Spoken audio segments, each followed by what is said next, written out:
As President Volodymyr Zelensky prepares to meet Donald Trump in Washington next week, Ukraine is stepping up long-range strikes deep inside Russia, while Moscow intensifies attacks on civilians. Despite suffering mounting battlefield losses and soaring casualty rates, the Kremlin shows little sign of easing its military campaign. Could diplomacy finally change the trajectory of the war? Well, we're joined by Diane Francis, Senior Fellow at the Atlantic Council, to answer that question. Diane, welcome back to TVP World, and thank you for taking the time. Thank you for having me. It's a pleasure as always, Diane. Now, President Zelensky is on his way to Washington to meet Donald Trump. Things seem to be warmer between them. What outcomes do we expect from this meeting?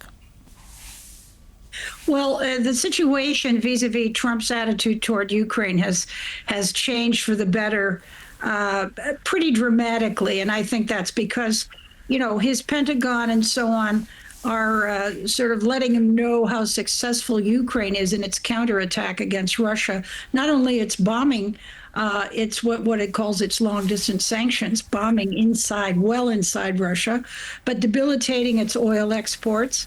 And it looks like it's going to be close to reoccupying Crimea. The casualty rates and the success of their army really impresses the Pentagon and all other militaries. And that's caught Trump's eyes. In other words, he doesn't see Zelensky as a loser with no cards. He now sees Zelensky as the potential winner with more cards than Putin. And so that's given him entree to Trump and to talk. And hopefully this will make a huge difference. OK, well, we already know that President Trump has given Ukraine permission to start manufacturing Patriot missiles under license. But what about President Trump leveraging Russia and getting them to the negotiating table? Do you think he has enough leverage for that? Well, I think that Ukraine is providing him more and more leverage to do that. One of the things that I think is very important for not only those of us outside this conflict, but for the people involved in it should understand, is that, Trump is very much engaged with his war in Iran. And now he's also inviting Netanyahu, who's his ally against Iran, to meet with him on the same day, not the same meeting, as Zelensky. Here's how I connect the dots. You wouldn't think that would be sensible, but I would hope that it's because the Americans realize that Russia is the problem behind both wars. Russia has provided strategy, intel, weapons to the Iranians and to all their horrible proxies in the Middle East. Russia trained the terrorists that attacked Israel on October 7th, that started that war. And of course, we know what Russia's doing in Eastern Europe. And so, I would hope that he starts to understand that, Russia is the problem here. OK, so, Senator Marco Rubio recently had a short conversation with Sergei Lavrov, the Russian foreign minister, and it was unproductive. What would make any talks between Russia and America productive? What needs to happen? Well, I think, as you raised, there has to be even more leverage. Ukraine has to continue to do what it's doing. And I think it's very much leading toward not maybe bankrupting Russia, but creating huge financial problems. The fact that they have attacked the wild berries, which is the Amazon factories, seems silly, but it's very important because it means that the Russian housewife can't get toilet paper or plungers or bread anymore. And so that hits them home. And that creates the concern, I think it's got to be growing among Russians, that they are not doing well in this war, that smoke and people are getting killed inside Russia by Ukraine. And so that maybe moves the dial a bit. But Putin is an absolute dictator. I think that that's your biggest problem. Right. I mean, it's not just, of course, the wild berries, but also the shortage of fuel. Cars are at a standstill. So Zelensky's bringing the war to the Russian people. What is it that will satisfy Putin? Well, Putin's line is because, you see, he doesn't think they have leverage because they're killing his people, because he doesn't care about his people getting killed. But the only leverage would be if the economy seizes up and he has no oil exports. He's already losing a tremendous amount of income on oil exports. And of course, his consumers are being, upset about it, but also so is his industries. And the other thing is that, you've got a situation where the central bank of Russia has actually said there's nothing left in the cupboard. And so, we're getting hopefully close to the point where there'd be a collapse. And that is kind of what happened.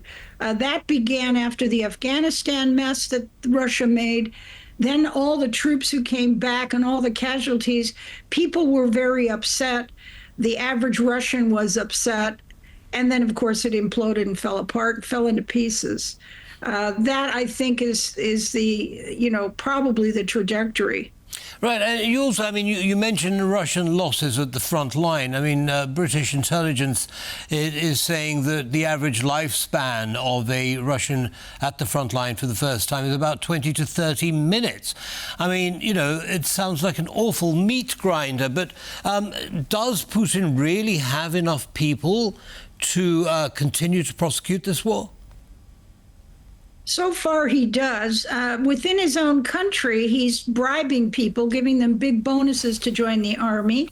But I think people are wise to that now. Now it seems that they're just grabbing people off the street. They're putting all kinds of prisoners and people that have tax problems, forcing them to go to the front line.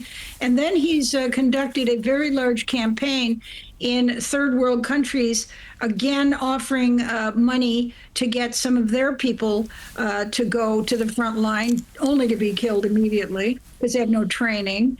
And there is a pushback about that. I wrote recently that the leader of Botswana, way down in South Africa, Southern Africa, has told its people to not join these organizations that Russia's promoting so that they can go to Russia, get a job, and get rich. They go to Russia and die at the front line. And so they're very concerned, and other African countries are trying to stop this. Right. Now, what role, apart from trying to leverage Russia onto to the negotiating table, what else can the US do that is punitive enough towards Russia? For example, sanctions, tariffs. What can they do? Well, more of the same, and they can give more help to Ukraine. They can attack them diplomatically. They can do those sorts of things.